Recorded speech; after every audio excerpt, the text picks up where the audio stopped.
Hi everyone, welcome back to my lab and today's video, which is going to be the formal introduction of my beauty project for my channel for the year 2021, which I'm calling Operation Curation. If you've been with me for some time, you've heard me chatter and brainstorm ideas on what exactly I want to do for this project. But basically what I want to do is I want to go through my entire makeup collection and curate it down to something that is a lot more manageable and really retains the best of the best in terms of the beauty products that I've amassed, especially during the time that I've had my YouTube channel. Before we get into the details, if you're new here, I'm Yori. Thank you for joining me for today's video. I hope you're going to enjoy this one. And while you're here, consider hitting the subscribe button so that you can join me on this journey, as well as future videos I have planned for my channel. To my returning subscribers, thank you so much for the continued lab love. I really appreciate all the love and support that you show me and my channel. And I wanted to give a special thank you to the first 5 commenters on my previous video. Those that have YouTube channels will have the YouTube logo and be linked down below. Now, without any further delay, let's go ahead and get into the details of this video. A couple of weeks ago, I was doing a get ready with me, kind of brainstorming ideas with you about what I wanted to do for my channel. And a lot of you gave me really positive feedback, so I want to go ahead and run with that. And I want to prepare this video to sort of be an introduction to this project so that when I refer to it in future videos, which is going to be really often since this is going to be the focus of 2021 for me in terms of my beauty goals, I want to be able to refer back to this video so that anybody new and joining us along the journey is going to know exactly what it is that we're doing here. For that reason, I went ahead and I set 5 key rules for this project, which again, if you've been with me, these are going to be no surprise to you, but I wanted to formalize them for the reasons I already mentioned and also to hold myself absolutely accountable. The first rule is going to be that the year 2021 is going to be a low buy year. My beauty spending habits have gotten really out of control. I've been buying makeup at a rate that is much faster than I can actually use it, especially considering that YouTube is not a full-time job. It's not even a part-time job at this level. My YouTube channel is really just a hobby and a labor of love. But as such, I really can't afford to be investing a lot of money into my makeup collection, especially when I have so many products that are absolutely beautiful, really high quality, really well performing, and I haven't gotten around to using them. So I really want to control my spending and potentially put some of that money that I ordinarily would have bought on makeup products towards purchasing a new computer. Because again, if you've been with me, you know that I've had a lot of issues with my computers. It's really old and I keep putting band-aids on it and getting it to work, but eventually it's going to have to be replaced. And that of course is an expensive proposition. So I want to make sure that I'm prepared for that when the time comes. Those of you that enjoy my channel for reviews, never fear, the reviews are definitely going to be coming, and I'm going to get into how I'm going to incorporate those when I get into the other rules for Operation Curation. Rule number 2 is that I'm going to be placing myself on a monthly beauty budget.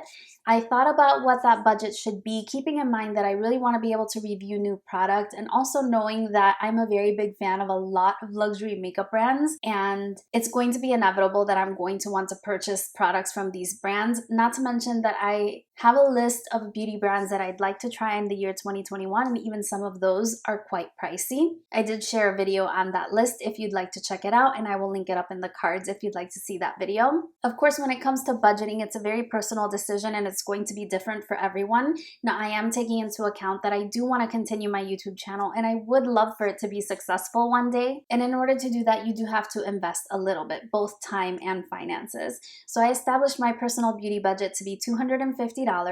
I will soon be sharing my December budget, which we'll call a trial run because I failed miserably, but that just goes to show exactly how much I have to learn with regard to budgeting. But this month, I'm doing really well. With regard to that budget and the $250 that it's set at, I'm going to allow myself $250 per month, whereas if I don't spend the full amount, then the remainder is going to carry over to future months, such that the overall spend in a year kind of normalizes to $250 a month. So there may be a month where I buy a lot and some months where I may not buy anything at all. My last item from the December purchases just arrived to me today, so I will be ready to share that video with you very soon, so stay tuned.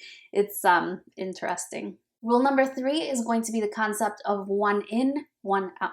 What I mean by this is that if I purchase a makeup product in a specific category, then I am going to have to declutter a makeup product in that same category from my existing collection. Believe it or not, this more than any other rule in Operation Curation has helped to curb my impulse shopping, because I know that if I'm bringing in an eyeshadow palette one of the eyeshadow palettes that are in my collection right now, which I keep them in those cabinets back there, is going to have to leave.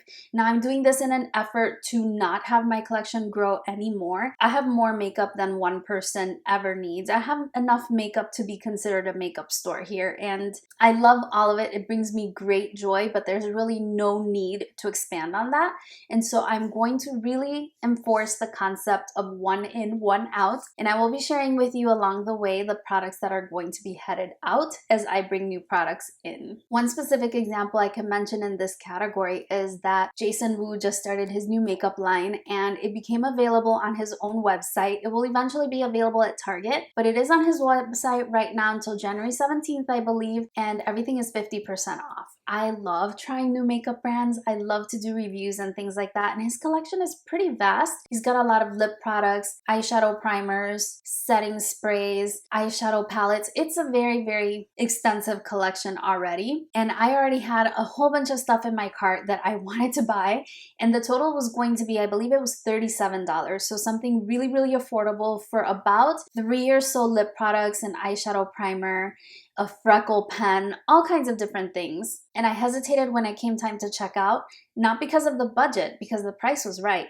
but because of the one in, one out rule that I'm imposing on myself. So I'm having a love-hate relationship with this rule at the present moment, but I think that it's really going to be the one that's going to render my project a success. The fourth rule or guideline in this project is that I want to establish an updated makeup inventory. I would like to know exactly every single item that I have in my collection. Moving forward, I would like to include the date in which that product came into my collection so that I also keep track of expiration dates and things like that. To be perfectly honest, with regard to powder products, I don't really pay attention to those expiration dates because personally, I don't use these products every single day, and I think that does slow the rate of deterioration of the specific product. So for instance, if an eyeshadow palette has a 12-month shelf life, that's taking into account that yes, you open it at that time, but you're constantly digging your brushes and fingers into it, and that's just not the case for me. At least that's what I tell myself in terms of rationalizing keeping around product that may be expired. If it looks okay and it's still performing okay, I tend to retain it. However, with cream products, which I've recently been bringing quite a few of them into my collection, the expiration dates are usually much shorter, and these are things that you really want to keep an eye on because of course those are products that include water in their formulations, and that can harbor and sustain a lot more bacterial growth. I know at the end of the year everybody's been doing their declutters and their foundation collection and face palette collections and things like that, and it was kind of how they ended out the year, but for me that wasn't a project that could be undertaken in 1 month. And again, this is exactly why I'm doing this project. I don't think anybody should have that much makeup that it should take an entire year to catalog the entire thing.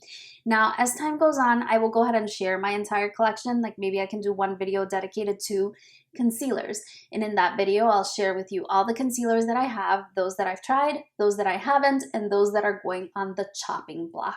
I want to put an emphasis on using those products that are on the chopping block that I'm not sure if I really want to stick around, and those are going to be the first ones to be decluttered. So I want to share that journey with you, but again, it's going to be something that I want to tackle slowly and with a lot of intention, so I am making it a year-long project. Through this makeup inventory, I'll also be able to do a makeup collection video. I know those are really popular here on YouTube, and so I do want to prioritize to do my eyeshadow palettes first, but that is going to be the largest undertaking with the exception of maybe lip products, and that's just because they're a lot smaller, so they occupy a lot less space. Personally, I love watching makeup collection videos, and I think they're really popular here on YouTube, so hopefully you'll be curious to see my personal makeup collection. The fifth and final rule in Operation Curation is going to be that I'm going to be doing this in a Shop My Stash style, where I will do rotations of my existing makeup collection so that those items that are on the chopping block, I'll get some use out of them and be able to make a definitive decision on whether or not I'm going to keep them around. I'm not exactly sure what the timeline for the Shop My Stash will be. I'm not going to set a formal date like maybe monthly or weekly or bi-weekly.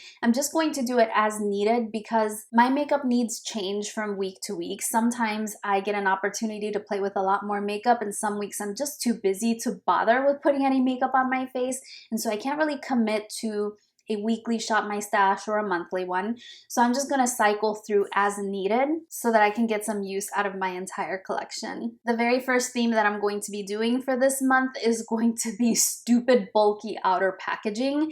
I was going through my drawers just to get an idea of what I have that I have used and haven't used, and I noticed that there's some products that just have ridiculously large boxes, and I've kept a lot of those products in their boxes because it reminds me that they're brand new and I haven't used them. But at the same time, they're just occupying a lot of space in my makeup collection, and I need to get those boxes out of here. So the first theme that you're going to see for my Shop My Stash is going to be stupid bulky outer packaging. With this series in mind, I kind of reorganized how I have my vanity here in front of me. I have a little beauty box on the right hand side which holds new makeup that I recently hauled, so I can get my opinions together and get a review video out for you, whether that be a beauty R&R video, makeup haul update, or a full face of makeup I bought and never used. So I have all those new products to my right, and on my left I have another beauty box which is completely empty right now, which I will fill with the Shop My Stash products that I'm going to be cycling in and out.